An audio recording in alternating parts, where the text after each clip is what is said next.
Kapil, in that case, can you log in and out?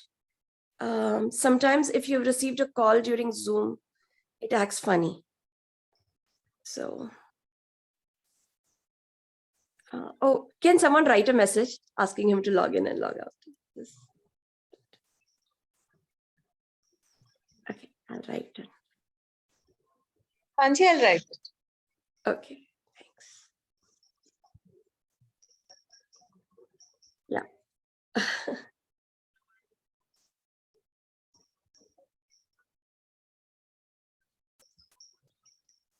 Okay.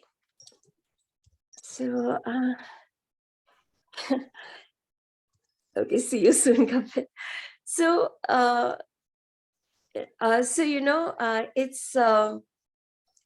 it is really a special session today for many reasons.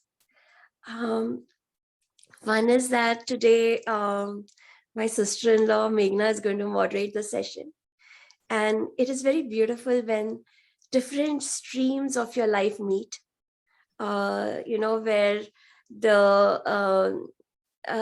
family through my husband's line and our friendship, it meets the spiritual family of mine, and they are all one, but still when this happens, it's very beautiful. So yes, Nitika, I'll make you co-host. Okay, let me make some co-hosts.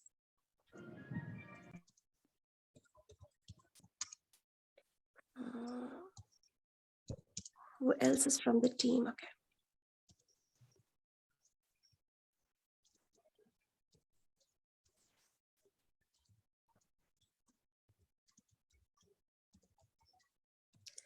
Yeah. So today the subject is, it's very deep. Ancestral healing and mental health, ancestral liberation and mental health. And we are all here.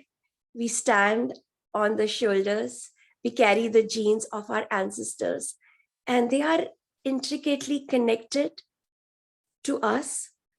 And this profoundly affects the health of ourselves, of our family, and our entire line. And ancestral liberation is one of the greatest blessings. When ancestors get liberated, it is the greatest blessing. But when they are not, it can cause a lot of trauma. So we will explore that with Meghna. Before we start, I wanted to share my deepest spiritual experience. And that was the liberation of my dad. It happened it happened 2 years ago. And it was very sudden in a way. In a way, my dad had already told our, 6 months ago, he had already told my mom's helper that he's going to pass either this month or this month, and will she be there? Because Mansi will not be able to come.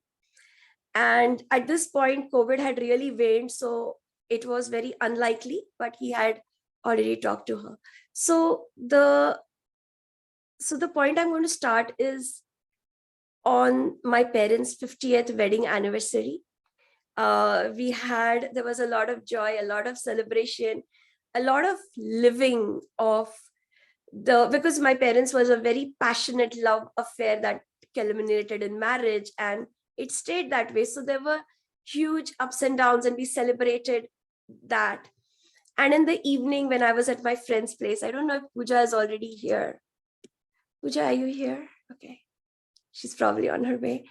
So I was at a friend's place, and my father had not been sounding good. And I asked him to go for a checkup. So this is where we are at. So, and then we have a friend in Quanto who has a hospital. So I just feel an instinct. And I was like, Papa, would you like to go to her, or would you like to go to the other big hospital that we frequently go? And he said he would like to go with this doctor. So this is where it all starts. We are like, okay, we are going for checkup. And he gets admitted in the hospital because she feels that, there is a possibility he has COVID. So it's better that he's in the hospital. And obviously we agree. And I remember the whole night I had, and before my father went to as he was on his way to the hospital, he did, he thanked me and we had a great connect. And he went to the hospital. And that very night, I was feeling extreme heaviness, extreme heaviness. I was feeling, I was feeling way more than you would expect. There was a heaviness. It was like, we call this feeling of subconscious. When you get angry, you can feel your face becoming red, turning hot. Similarly, I was feeling a heaviness. I was feeling like gravity is really pulling me down. I was just heaviness in my head, everywhere in the body. And through the sleepless night, I felt my dad's message that psychically, that it was time for him to go and he wanted to leave. I was, and I was shocked. I was not ready to accept it. I was like, your mom hasn't even had a chance to talk to you. Like, you had gone for a checkup. We were celebrating your 50th anniversary. And this feeling stayed with me. And at this point, we tried to contact my husband, my dad in the hospital, but he was in and out of consciousness. Before he kind of not lost his consciousness, but before his last words are recorded. And he said, Quanto, Quanto, Quanto. And after that, he hasn't said anything. So, he could see and he was trying to communicate, but he couldn't talk. And again, I was getting this message that he wants to leave. And now I start seeing my grandmother, who passed away a few years ago, and my uncle, his eldest brother, who passed away 6 months ago. And that was a very intimate time for me and my father, because we had, as he was spending his last days, I and dad were in constant communication. So, and before we go ahead, I just want to share that my dad is my first guru. And he has been first my guru and then my dad, or maybe first my dad and then my guru. But these roles have become merged into one. And I started seeing my grandma and my uncle, and I started seeing them around him. And I was now feeling like this is going somewhere. Meanwhile, the way I was sensing him was changing.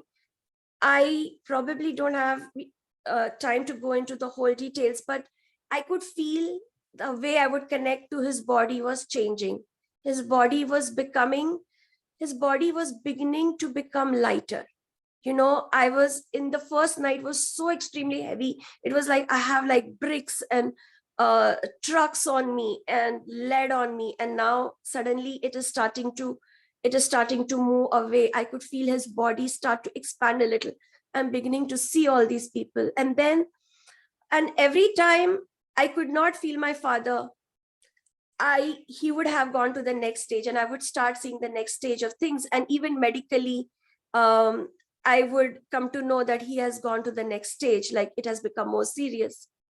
I remember the next phase was where I started seeing Ramakrishna Paramhans, who is his Manas Guru. And there was something my dad taught to me when I was 6 or 7, and I would see books everywhere in the house. And he would tell me, Mansi, you just, any book, and I probably just barely started reading. And he would tell me, any book, everything has answer. The sky has answers. The air has answers. Your breath has answers. Animals have answers. Books have answers, because I loved books. So he would say, you can open any page and you will, and you can look at one line and it will have the answer you need. And this is something when I was a child, like this is something that has been a part of our relationship. And we talk about this. So there was autobiography of a yogi, and that was my book. And I would open it, and the time I was seeing Ramakrishna Paramhans, there's only one page in that book where they talk about the temple, the Dakshineshwar Kali temple, and that is the page I did. So there were lots of synchronicities. I started seeing this place that he wanted to go to was Mukti Dham, that was very close to him. I started to see a place where Shivo used to live, Arohi. And I started to feel his body become lighter and lighter. I realized that he wanted my mom to know and give her permission. So we got her in. It was very difficult for her to give permission for him to go. But when she gave permission, suddenly when I started connecting to my father, he was everywhere, like not everywhere, but his swaroop had become so big. I and my mother were like, we were at his feet, and I realized that the time is nearing. And at that time, he told me that he was going, he could be on the other end of the universe, and we would still be connected. And yeah. And after that, things started progressing. He was on the ventilator. Things were, it felt that one by one organs were failing, and it looked that recovery was more and more difficult. And at this time, there were, and this whole time, as he was expanding, there were many spiritual inheritance. Yes, these were happening psychically, because we had no other communication, because he had lost, he was not able to communicate at this point in any way. So it was happening psychically, but I would see that every time he went to the next level, where I could not connect to him and he has expanded, there would be some medical something happening. And I remember at this point, there was a decision to take him out of the ventilator, because even if he came back, he would come back. And this is what he never wanted to go to the hospital. In 20 years, he has never been to the hospital. Even all this, he probably never wanted to do. And it was just him letting me and my mother go through this process. The decision was made to turn off the ventilator, because he would not come back with a full brain, and he would have hated to live like that. At this time, there was a misunderstanding and a rumor in our family, in our building, that he has passed away and he was still alive. And that time I was angry, like I was on fire. There is a volcanic eruption happening everywhere, and I was just bursting out. How could this happen? And at that point, I realized that his anger, like the family anger that is a part, is now releasing. These are the last stages. This anger, we used to call them, instead of Bhagdev, we used to call them Tridev, because they were three hot-headed brothers. That started getting released. And I remember even after that, I felt there is something left. And I remember, and this is the bed, my meditation room is being renovated. So I'm in my bedroom right now. And I was in this bed, in this position, and I felt something else is missing, or something else I need to do. And I remembered, and Brijesh was sitting next to me, and Ishan, and I was hugging, and we were cuddling, and I called my mother, and psychically we were hugging. We were there with my dad, and we were just touching each other, because my dad, I have a painting of Raza where he says, "Shoo to hi upja sansar," that with touch begins the whole universe. And he would tell me, "Mansi, you were born out of the touch of me and your mother. In the womb, the first thing you felt was touch." And I remember in this touch, we all felt we were one. And in the next moment, I felt a freedom that I had never experienced. Everywhere in the universe, like I could feel the whole universe is celebrating. I felt exuberant. It was like wow, like the whole, like every atom I felt was dancing, celebrating. I felt completely free. And I told Brijesh that he has left. And in 3 minutes exactly, there was a phone call from Indian hospital that he has left. And that blessing that he gave, what he taught to me in those 5 days, I think I probably have not even learned in lifetimes of sadhana. That is what he taught in 5 days. So this is what a liberation can be. I cannot even tell you the inheritance, the spiritual inheritance he gave. In fact, 5 days before he went to the hospital, I received a small inheritance, not the complete, but I received an inheritance from him, which is the exact bill that was of the hospital. Exactly. And it is just like, I know I've taken half the thing, and maybe I was not planning to, but I just want to say that this passing away of the ancestors, their liberation can be the greatest blessing for you and the entire lineage before and after. It is an opportunity.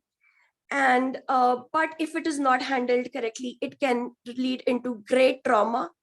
And I will let Meghna continue the conversation. Thank you for being with me.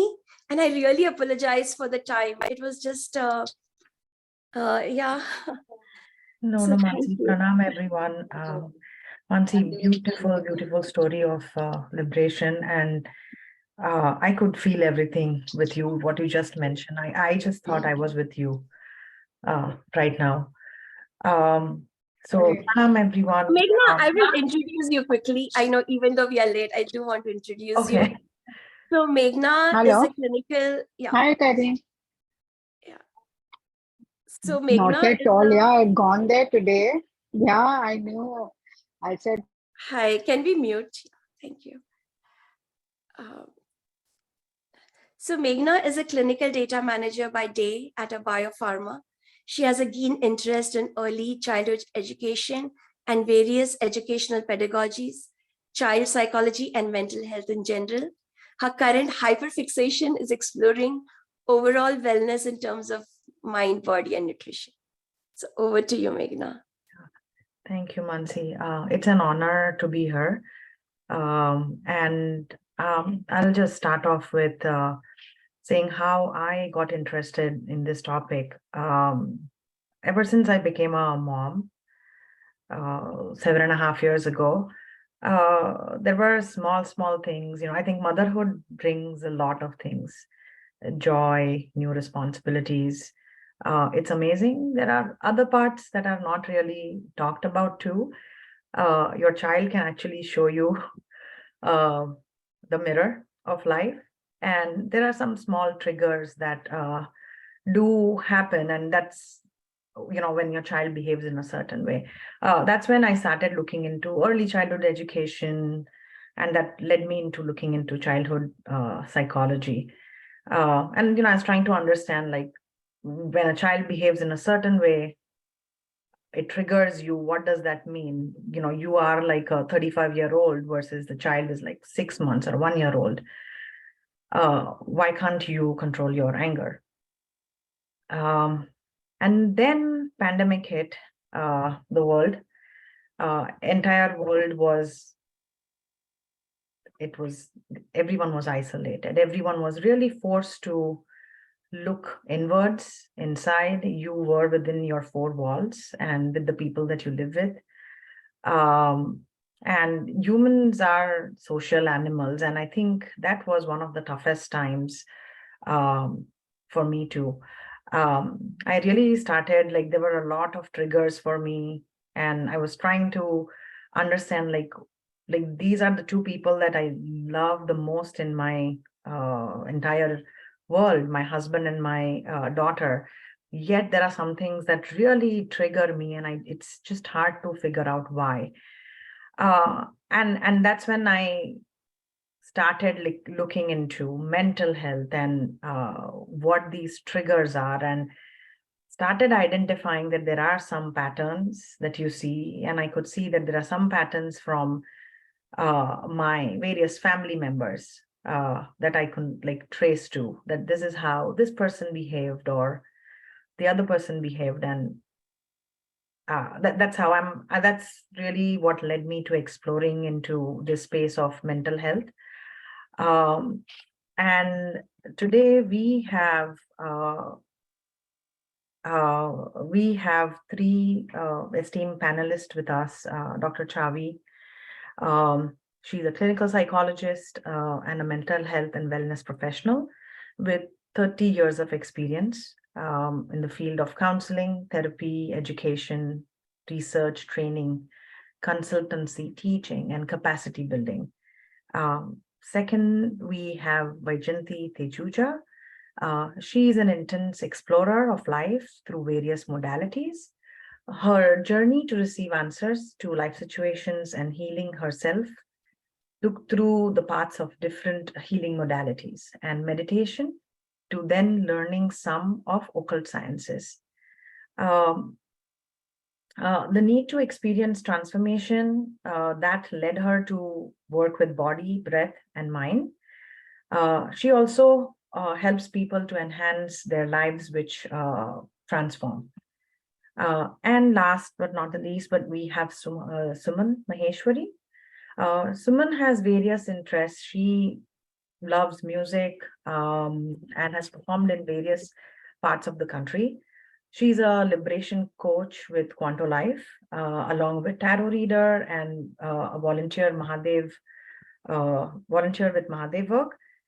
Through liberation coaching, she has helped many people to heal at psychic level, and her tool is bhakti and surrender.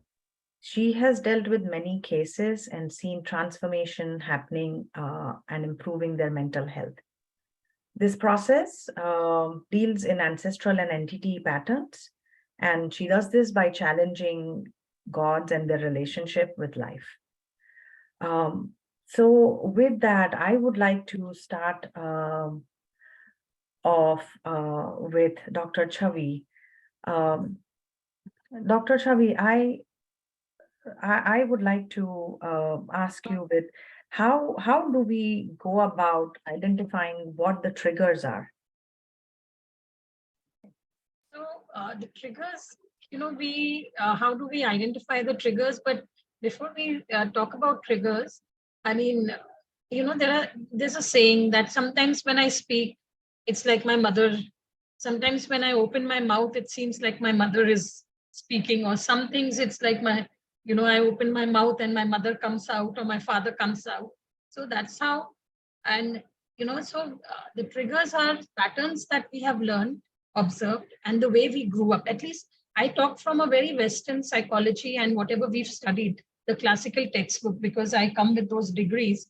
And then the alternative, that's what they call the other side, and the alternative, which I believe in, and everything else. But a traditional perspective, or whatever they'll call it, the scientific perspective, is this: that you learn patterns, you pick up things, and and those become your triggers. There are points when, as a child or something, when your parents, the way they brought you up, or the parenting figures, we'll just put your grandparents, and something that caused anxiety or fear in you.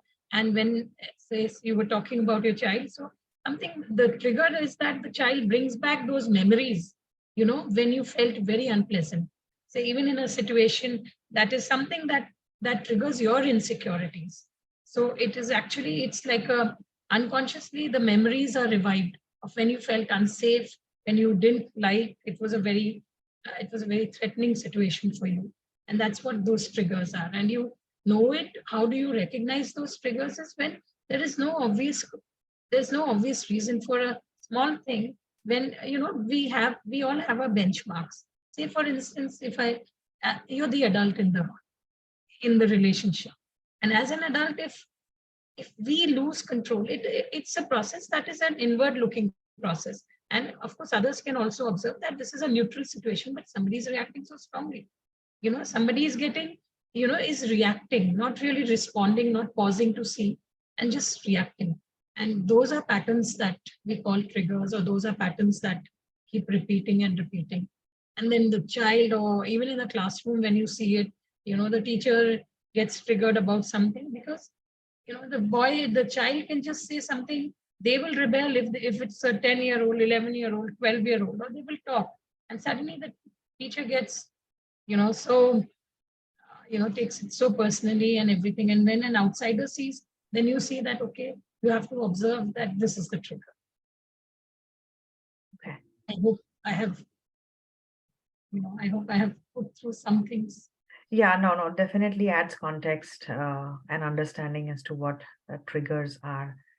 Um, and so if we do identify these triggers, how can you address them, or like how can you work on them from your standpoint?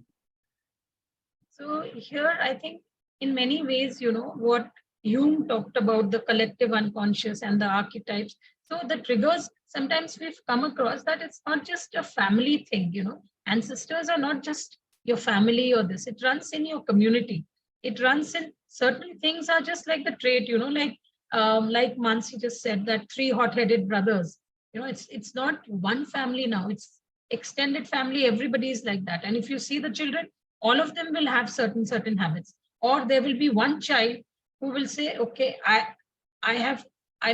never felt like this nice and I'm never going to repeat it. And that's when the pattern ends, that's when this will end. Otherwise, if I go beyond and look at evolutionary theories and this, there are imprints. If you just go sociobiology or something, then long back I had, when you read research by Lyle Watson or somebody, they talk about how imprints we are carrying. We are carrying memories. Each cell carries a memory. Recently, I was just reading on many of the theories, and each cell is carrying a memory of what it means to be from a single cell unit to a multicellular this. So we are carrying those memories, and I don't know what to call them. They are probably what anybody would call ancestral imprints, but there is this sound of when you scratch a pin on a metal thing, most people get goosebumps, you almost kind of hit your teeth and everything, because that's the screeching. That's a very jungle screeching that from years all animals have it, that when the claws are screeched, and Right. that's how, and so that whole thing triggers, you don't like it because you have to run, and it may puts you in a different mode, stress and this. So that is how. And there is, and it's not everything that we do is not conscious 100%. I think made it's only 1% is the conscious mind, and the other is the unconscious, the subconscious, and the unconscious. And that's when Jung, who borrowed very liberally from Sri Aurobind, and he's been saying that, okay, collective unconscious is one part of your unconscious, whereas it's the memories from the collective you as a civilization you've come in. So our gods trigger some memories. We all have it. We've all worshipped. So all of that, and that is how this whole concept of healing and breaking the pattern, your ancestral patterns. How do you break them? This is the way. So when I work also with people, how do you break habits and this? That is how we deal with, especially memories and other things. How do you deal with some loss of somebody that way? Okay. Yeah. Amazing. Dr. Shavi. Vajanti,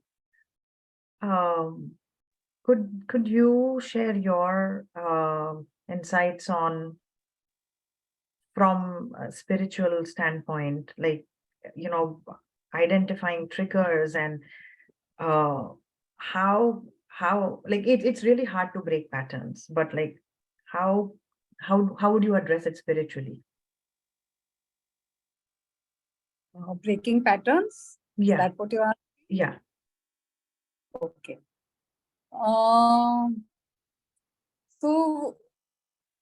So you see, we carry, in our scriptures, they say that we influence 7 generations before us and 7 generations after us. So by that, it's also, we are a byproduct of 7 generations in a way. Yeah. You get it? So just from that, you have to understand patterns can be very deep and very unconscious. So most of the time, and in layers. Okay. So that awareness to, pick up, to be able to see it and to break it itself requires so much of a journey, right? Like when I felt sick, it just started with, why me? Why me? Right? And then slowly, I realized that why me has to be thrown out of the window, because there is no why me. Everybody has a challenge, right? And in the path of healing, obviously, it was to discover the answers. I thought, all these occult sciences would give me answers, and the answers would be done, and I would be fine, right? But that is not so, because actually, I can say I'm a prime example of who's done so much and still is dealing with health issues. But the gift that has come in through the spiritual journey is I'm living a very normal life. If you look at me, I look very healthy, very normal. Even the doctors get surprised looking at the report and the gap in me. So yes, the spiritual practices like this, they say when you're not getting well, or when something is not sorting, then that's the time to go into ancestral patterns. And honestly, with this session, there's so much that I have been digging into and researching and trying to understand. I said, actually, I've never looked into that. You see? So yes, healing comes by the best way, Quanto brings it very beautifully. Learn to observe your present moment. You see, your present contains the past. Your present is not separate from the past. Okay. Like I wanted to go into past life healing. But when I realized the present is so rich, where it will start to reveal, if you start to look, that's when I started to put my attention more into the present. Okay. So the ability to look into the present, the ability to be with it, bring up what's coming, to go into the body, to feel it, to allow things to be revealed, is when whatever is there starts to talk to you, start to heal a layer. There are times it's just one link and you're healed. Like even in graphotherapy, I remember giving somebody one change in signature and that person's everything got sorted. And then there'll be layers and layers and layers, and you don't know where to start and where to sort. So there is no one straight answer to healing, but it's a journey. Okay. It depends at which level of your consciousness have you actually imbibed that you felt sick, reacted to, couldn't cope with, got stressed with. Okay. And until and unless through your observation, through your releasing, you reach that layer, you're not going to completely wipe out. You cannot deroot the pattern. So many times what we are able to do is reach certain layers and not be able to go to the root. Because sometimes maybe the root is nothing to do with you personally. It's to do with a family pattern. It goes back to God knows how many, generations. Like I always tell my family, if we all cumulatively try to break certain patterns, we will exponent the healing in our family. For future generations, it will be more easier. For ourselves and yes, for the future also. Yeah. So it's a gift that you give when you help to heal yourself. So did I answer your question? Yeah. And I think what you mentioned, that it's a journey. So it's not like you just do one thing and it's done. I think you just have to constantly, layer by layer by layer, you starting to address issues. Yeah. It depends how deep it is, Yeah. or it's something that's shallow, So like some people just get healed like that. They go to the doctor, gave medicine. My cousin Bhabhi had asthma. She took medicine and she was fine. She doesn't have asthma. Okay. But I for years have struggled with it. I don't understand. I laugh and say, "Sirf ulta latakna reh gaya." Like Shukra. Achha. Yeah. Thank you, Vajanti. Thank you. Yeah. Hi, Suman. Suman, from you have done a lot of healing, with Quanto Life. From your point of view, from your standpoint, how do you see breaking patterns, and what are the different, I should say, obstacles that you generally face, and how do you overcome it? Oh, Suman, I think you're on mute. Am I audible? Yeah. Okay. Thank you so much for giving me the space today as a speaker. And I thank my gurus, Shivo and Mansi, in this space, and welcome everyone here. And the earlier two speakers were definitely, they were very good, Dr. Chavi and Vajanti ji. So I would like to experience my practical aspect, which I do with the participants, which I'm currently dealing with. But I want everyone to know this also, that even I had a journey. I also went to a journey. I had entity issues earlier. And so I know very well that what is this phase is, what is this. So, this cosmos, this has certain principles, life and death, day and night. There is a rhythm of everything. There's a cycle. So birth and death are certain here. So everyone has to depart. Like Mansi was sharing about her father departure. So it was very painful earlier, but then Mansi, as she is in Quantum, as she is our guru, so how she converted this grief into the joy, it converted into the celebration, it converted into the blessings. So this thing which Mansi experienced, I feel now with this quantum processes, many people are experiencing this bliss of liberations of their ancestors. So as the topic is today, ancestral liberation and the mental health. So when the ancestors liberate, the mental health of the people changes, because the stuckness where they were earlier, so they feel a difference and they share with me, like this is the difference they are feeling. I would like to explain it with Recording in progress. Here. So I've worked with many participants, but with one of I would like to share. I would not name. I would just say one of my client. So it was that his father passed about 6 to 7 years back, and his mother was constantly in pain. So she was always crying, remembering his father, and night also she was not able to sleep. Even she slept, and then in dream she used to have his father dream only. So all this was happening. So when his son came to me for the quantum processes which I'm taking, FFS process. So when he came, I suggested him, why don't you ask your mother also to sit? Because the father was also connected with mother. So allow your mother also to sit. And they both started sitting with me. In some time, I felt like she was connecting more. Um, uh, and when we sat and did the meditation, yeah, I tell them to sit in silently when we do the process. And in that, like what happens, I get some intuition from the cosmos when we sit.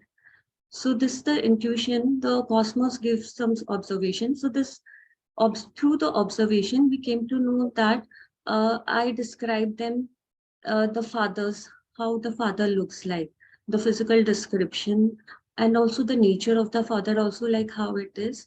So it was not only me who could see, because now we are seeing from the closed eye, the third eye, the inner eye, the person. So it was not me who was seeing that person, but her mother was also seeing. So when she saw the father, then I asked you what he's saying. Just try to talk to with that person, with your husband. Then she got scared. He asked her to touch the feet, but like as it was for the first time, after death she's seeing him, so she got scared and she just moved back. So later on she told me that this happened. So I said, Kiana, okay, it's okay, auntie, don't worry, don't get scared. Next time when this happens, when we'll sit in the next session, so you because why he was not liberated, because his last wish was that my wife should touch my feet before I leave this this place, this house. So that was his last wish. So this need to be seen where these people are stuck. So when in the next session, when we said again, we both saw the father came, and then I said, "Can auntie touch his feet?" So there is no harm in touching. So she touched the feet, and then he went. He went literally. And how we came to know that he was, because his son says, now my mother is not crying, because remembering and crying, she's sleeping nicely.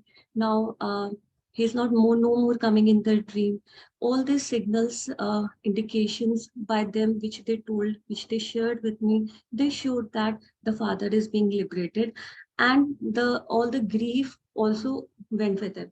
So it is such a nice process that, like, the person need to go to the further lokas and all the dev lokas and all that, and all this happens with, it is also safe, because actually the divine helps in this process, because the cosmic guidance which is coming, it is from the cosmos. We invoke gods who help us in liberating, because souls, they are so higher souls, like, which are gods, that only can help to liberate those souls if they are stuck, because, like, if their want is unfulfilled, or if they have some desire, or there can be many issues which are like, different people have different issues, so that need to be seen in different cases. I also remember, do I have the time, or like, is it finished? Yeah, couple more minutes. Sure. Okay. In one of the case, I also want to share that I remember there was a one of my client, when I sat with her in the session. So when we said, I don't tell them to talk with me. I tell them, just talk with God. Just sit in the silence and talk with God. So whatever intuition the cosmos will give me, that I will tell. So eyes are closed during the whole process. We see with the inner eyes, but we keep on talking, like what I am saying, what they are saying. So this keep on happening. So in this, observation happens, awareness happens, awareness, whatever the ancestor, the entities which are there, which is blocking their energies, they reveal themselves, because they also want to get liberated. They also want their liberations. So Okay. they come on their own, and they show us, and they tell their thing also, like, we want this, we want that. So they tell, like, if it can be fulfilled, we, like, if the person wants to touch my feet or other thing, so that can be fulfilled. But if otherwise, we tell them, we request them, just move ahead towards the journey, towards the light, towards your path. So that is the greatest seva which a family member can do for their ancestors. Like, I have seen there are many other modalities also for doing, like, ritual, like pujas are being done at various places for Pitra. There is a month in Indian calendar. There is a Pitru Pakshu where we do tarpan, and we um, uh, a Brahman is, we give food to a Brahman. We believe that the Pitas are actually eating it. But here, actually, like, we connect with our ancestors, we talk with them, and we allow them. Sometimes even we don't want that those ancestors should go. Sometimes we hold them in our energies. So that is also wrong. So that we should understand that there is no point in holding the people who have went. We should allow them to move, because, like, we feel insecure. Okay, what will happen if we will allow them to go? We love them so much. We are dependent on them. Our life will be ruined. But that person has gone already. That should be understood. That person is no more there. So we should take blessings from our ancestors, those who have departed. And this is the Quanto Life is such a beautiful place. There are many programs which are being organized by Quanto Life. Many a times, like annually, there are one show, the Ancestral Liberation Program. This is the Ancestral Liberation Program. RYS is also being held. So Quanto Life keeps on providing, in which, like, various people have seen. Even I've seen liberation of my family members also in this space, and with the participants. So I'm keep on working one by one. So this is the thing, yeah. Thank you, Suman. This is just amazing. I can only imagine that if you are suffering, like you mentioned in one of the examples, like somebody has gone away, you loved that person so much, like it's so hard for you to let go. Something like this can aid you, help you to make that journey easier for you, and probably liberate our ancestors too. from there. Yeah, that's beautiful. Like, because it is good for from both the side, no, from your side also, and for the departed soul also. And as we love them too, we should like, this is the way to show love for them. This is the true way. कि we help them to move ahead, as Mansi helped her father, because everyone is not so enlightened कि everyone can reach to that state like as Mansi did, like so everyone is not that much, but like this process, it works for everyone.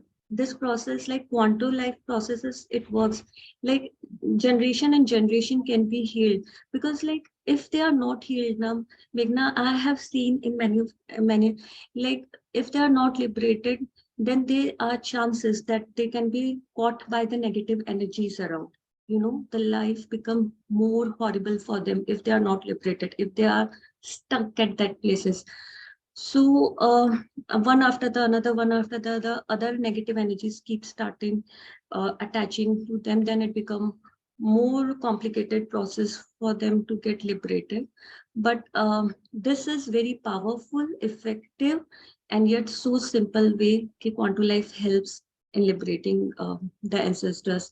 And mental health, like I see people then say that their focus has increased, their working capacity has increased once the, and sometimes I've seen that like they block the house also, like I mean, they do not allow any renovation to happen in the house. They don't allow the people to change their house. But because they are staying in that place, they are staying, they feel that this house belongs to them. They do not want anything. And the owner of that house, the family member of the house, they always are in like boredom. They are like constantly in pain, and like all this happens. But once these energies are released, once their ancestors are released, then they feel peace at heart, peace in house, and everything changes around. It is natural. It is not that something which you have to like work upon, like because the root is removed, the cause. So it is very scientific. Once you work on the root, the effect will be seen. This. Okay. Thank you so much, Suman. This is really amazing. 3 different viewpoints, 3 different paths addressing the same issue. I would like to see if anybody in audience has questions at this time. You can type it in, or you can unmute yourself and ask.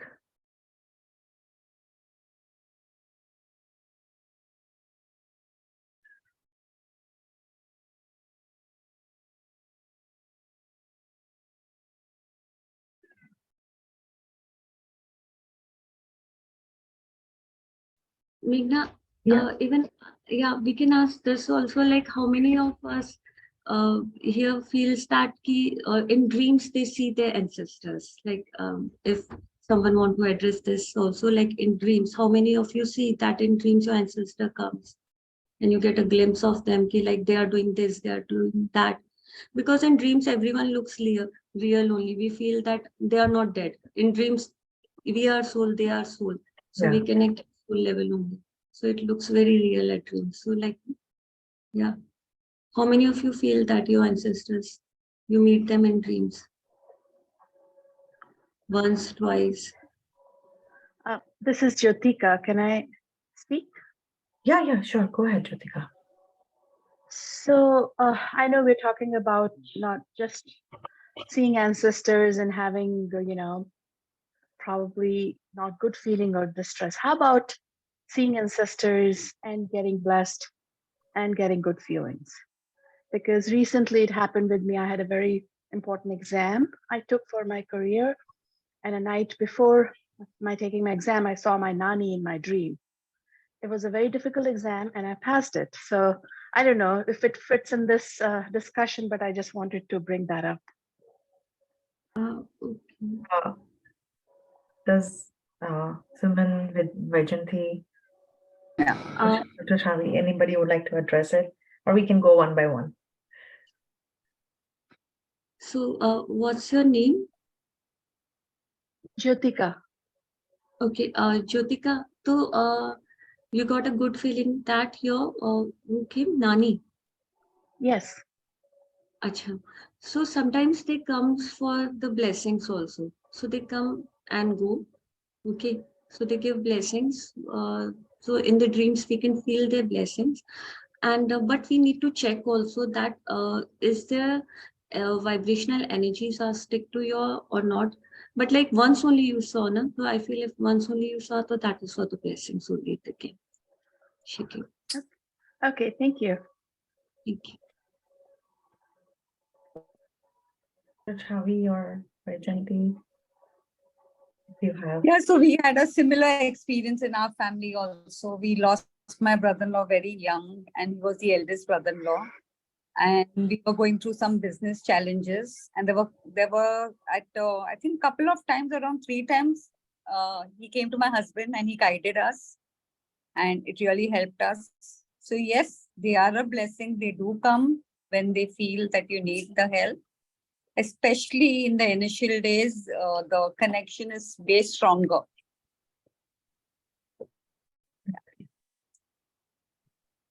So I think I believe in all of this, and that's a different domain. But if we have to take this case that Suman spoke about, is that, that the feet has to be touched and everything, then modern science, science says that what is visible, and there are many other factors in play. So even if you look at shamans and other things, here there is one other interpretation before we, I'm going to be the devil's advocate here because I'm representing the devil's scientific thing. Yeah, but there are a lot of things, the guilt, the shame, and that regret that you did not touch the feet. There are so many factors here that it is very difficult to just presume that it's the ancestor coming in. You have to be, their ancestors are, the spirits will not just come. It's, sometimes it's our memories of those spirits that are playing out.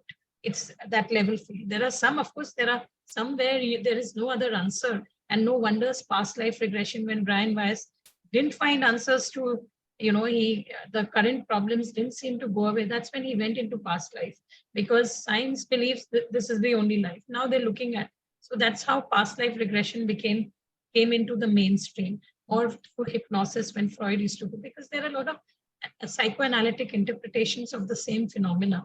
And of course, as this, I would, the alternative and the energy things happen when none of the other reasons seem to fit in. And that's when you feel, okay, there is no logical reason why somebody is getting ill, or there's no logical, because we all have that.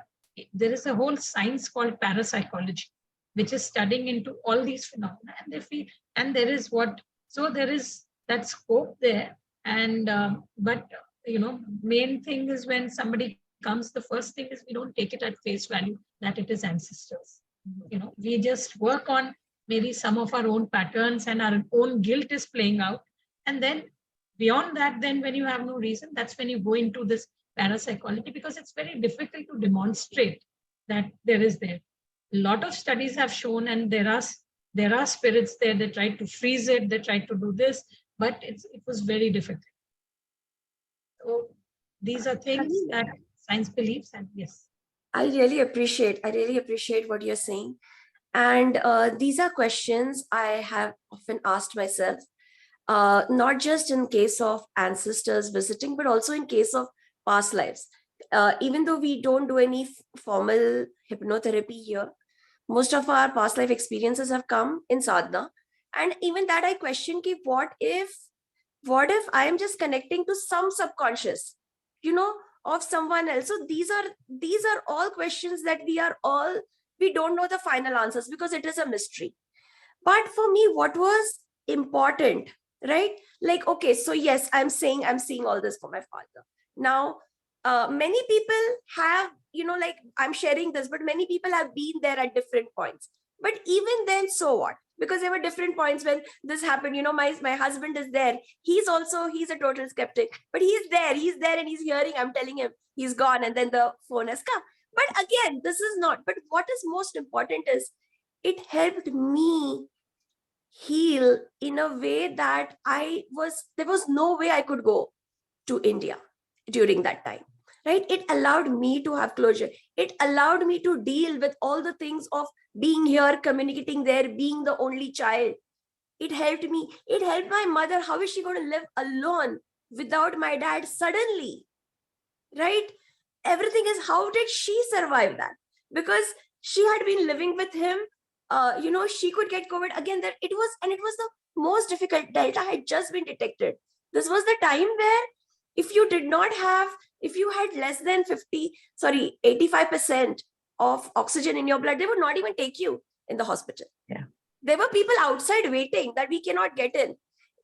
People are kind of getting happy if someone has passed away because now you can get. This was the reality of those times. In that time, in some way, it has helped to get that closure for an entire family. Things have worked out in a way. Now, it could be coincidence, totally. But when we see these synchronicities happen again and again, and you see someone in pain, then you're like, hey, consider this. Because we have stories one after the other of transformation. And we would love this integration. And that is why we are inviting you, Chavi. We would love this integration. I know that in hospitals now, they are beginning, earlier they would not even, I think when Deepak Chopra was as a doctor talking this, it was considered voodoo, right? When he was talking about the connection between mind, body, and spirit, it was considered voodoo. Even the connection between mind and body, forget spirit, let's take soul out of the picture. Even that was considered like parapsychology. Even psychology was not considered science. It was also considered pseudoscience in the beginning.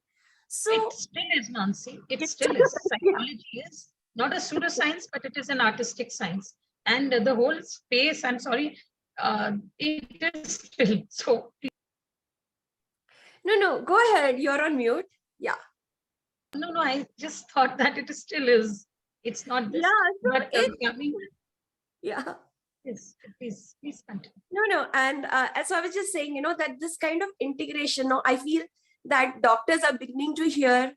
I think even it is on the people on the spiritual side, we should also be open and have more conversations on how we can integrate this. How we can learn of the advances in science and what they have come, and we bring them here and vice versa. So really like these bridges. About advances, it's only about the technique. What Yes. is, because I have dealt, okay, so I can share, I've gone through past life regression, and I know that with my mother, the whole thing was, and when you go into past life regression, हाँ उस पे तो तुमने 1000 रुपए भेजे थे ना तेरे 100 से ट्राई कर रहे होंगे ना, देख लूंगी, बता दूंगी अभी उसमें पे so I think, when you go into that, and I've gone various times, and many times I didn't, but I don't know, there is this whole feeling when you go into past life that you just know that you are the same. This is you happening there. So this is you crying. And and when I went into that, for so many years, I've always been feeling, we had this fight, and I always fought with my mother that you never love me enough. You don't love me. Others are your favorite, everything. And when I went into this past life regression, I just saw that she was a dancer, a court dancer, and I was just a small baby. And she left, and I just felt that for centuries I've been carrying this anger that you deserted me, you don't love me enough. And there was nothing. I just saw that whole scenario and what happened. And after that, I think between my mother and me, it's just now you appreciate that this whole thing of, the whole family, the souls coming together in a certain permutation, combination to heal yourself. So that is not to say I don't believe in all of this. In fact, I know that, I always work on, when we use Gestalt and we do this, we call in, I have always gone into these other energy. I believe in energies, and energies are something that's very real. The only thing is that, when you have to converse, what I feel is that on this side, our conversations get too esoteric, and, so if I have to tell somebody that I'm invoking the gods, then somebody on the other side will think, what is this happening? And for centuries, for so many years, we've been taught, it has, especially this side, Eastern philosophy and everything, the West in this has said, okay, they are just mumbo jumbo. We don't know what is happening. And they did it because they didn't understand it. So whether it's Tantra or shamanism, I've gone through all of that, experienced astral travel. I've practiced it many times, and we've done it very, very this, only thing is I somehow cannot bend the spoon and other things. But, when you, that's my block. I can't do that. But, but we need to have a common language, something that's the only thing missing, that you converse in a language that everybody understands. Otherwise, half the people just run away, from this. And this is so powerful, this energy healing, or when you do Quanto, the awareness, observation, and healing. The end of the day, it is the healing. So it doesn't matter how, and spirit is very real when you embrace your father, or when we call, or when we did the seance, when you do seances, it's very real. It happens.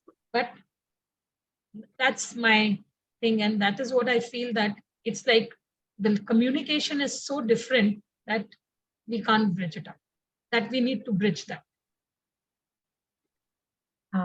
We have questions on the line. Jayalakshmi, if you want to unmute yourself. Yeah, thank you. I wanted to bring forth a new dimension to this dialogue, and that is because I work as an advisor to the Government of India in drawing up the new guidelines around ethical AI applications.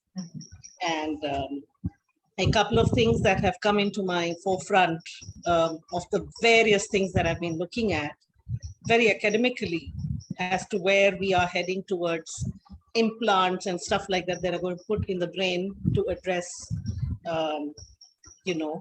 diseases or problems. And the latest one that I have come across is a story of a man completely paralyzed from waist below, being able to use AI generated thought to muscular action. This is science. This is pure science, and this is pure, IT related science. And it's not mumbo jumbo. It's not voodoo. It's not the crap. Okay, so here it is. How, as somebody who's looking at what is ethical and what is not, look at not, junking various solutions, but really looking at possibly our own comprehension in the Western science, Western paradigm of reductionist science, doesn't really push us away from other possibilities which have not yet been fully explored. And opening up that through data. I think this is the data that we really driving AI. The same thing is really applicable to various sciences that we are practicing as healers, etc. So I'll pause here and just say, I'm looking forward to more of these interactions between East-West, energy and matter, and that flow, etc. Thank you. Thank you, Jayalakshmi. Sushmita? Hi, it's Suchismita. You can call me Suchi. I couldn't actually keep myself quiet when Dr. Chavi mentioned Dr. Brian West, because I have been a huge fan of his work. And about 10, 12 years ago, I have gone through 3 past life regressions. That was through a friend. And after joining Quanto Life, in my synthesis and through the process of different programs and different sadhanas that we go through, I have seen at least 7 to 8 of my past lives. So since I had gone through the work of Dr. Brian West, I exactly knew how to know if I'm in a past life or not. So there are the 3 criteria, and that's how I would always see myself, which is looking like, ask myself the year I am in, look at my footwear, and that is how it is. So I would always be able to distinguish if I'm in a past life or my conscious mind is really showing me a movie or connecting me to a story from my subconscious. And of course, here, I think only Mansi knows the detail of so much. I actually, after that, go and Google things. And then I find out in one of my lives, I was a soldier in the British Army in India. I even went to the extent and found my uniform and everything, and I shared it with Mansi, like frame by frame. This is what I saw. In another birth, I had seen, and I didn't know it was the University of Edinburgh, and I saw that and everything. So, just because we started talking of this, I really wanted to share how powerful the synthesis, what we call the meditative process we have in Quanto Life is. That even without someone taking you through the process, you can really see it yourself. I really wanted to share that. Thank you so much for the opportunity. Thank you, Mansi. Love you. Thank you. Sumiti? Yeah.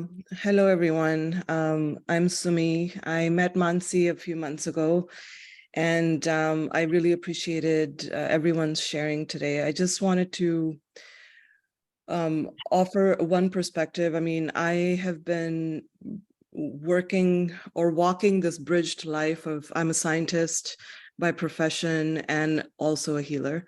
And I've been in these two worlds, integrating them more and more, over the last 2 decades now. And you learn a lot of things. I lost my dad 4 years ago. This was pre-COVID, and it opened up a lot, taught me a lot. The most important thing I will share is, regardless of what we discuss in the moment, people need what they need to heal.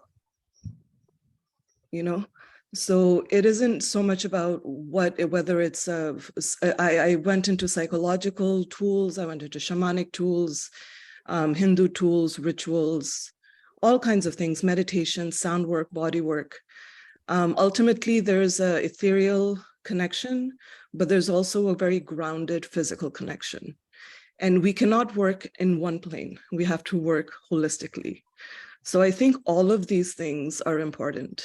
No one thing will solve it, but we have to just listen to ourselves, find our connection with source and let it guide us, and it does. And I think that quanto synthesis meditation is a great tool to get there, but there are so many tools, and I think source just guides you, So I just wanted to share that. Thank you. Thanks, Sumi. Thank you, Sumi. Lovely to have another local person join in the session. So yeah, talk to you. Love you, Sumi. Thanks, Mansi. Lata, if you want to unmute yourself. Hello. Yeah, we can hear you. Yeah, I mean, the views and the what was put across was amazing, and I thank Mansi. Thank you for it. It was really, I mean, so many things, so many aspects. And while I have understood Quanto Life and its deep insight and deep, I would say, a sense of understanding of where you are and what you're passing through, I also agree with Chavi in a major way. That's why I put my hand up. That some way to bridge the two. I mean, integration is the best thing that can happen to human mankind. But the only way is we'll have to figure a way out in terms of how to, in conversation as a bridge. That is the most important thing today. If you have to get more people to understand and have, I would just simply say, to become a part of the whole, because with all its complexities and like I said, everything adds a bit more to us. How can we make people accept that? That bridging is what is the key today. So that's what I wanted to express. I hope we are able to do that so that we reach these, meaningful way of understanding our thing to larger people. Thank you so much. Lata, I wanted to add one thing, and this is what we are trying.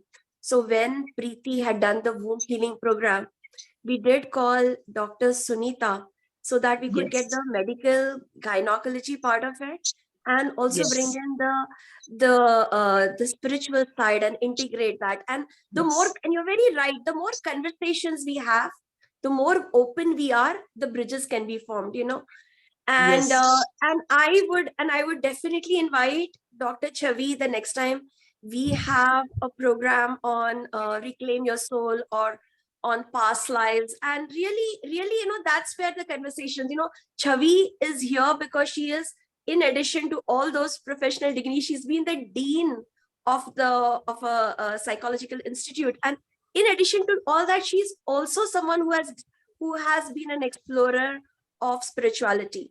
So, we have with us the right mix. So I'm looking forward to more such conversations and more bridges and more collaborations.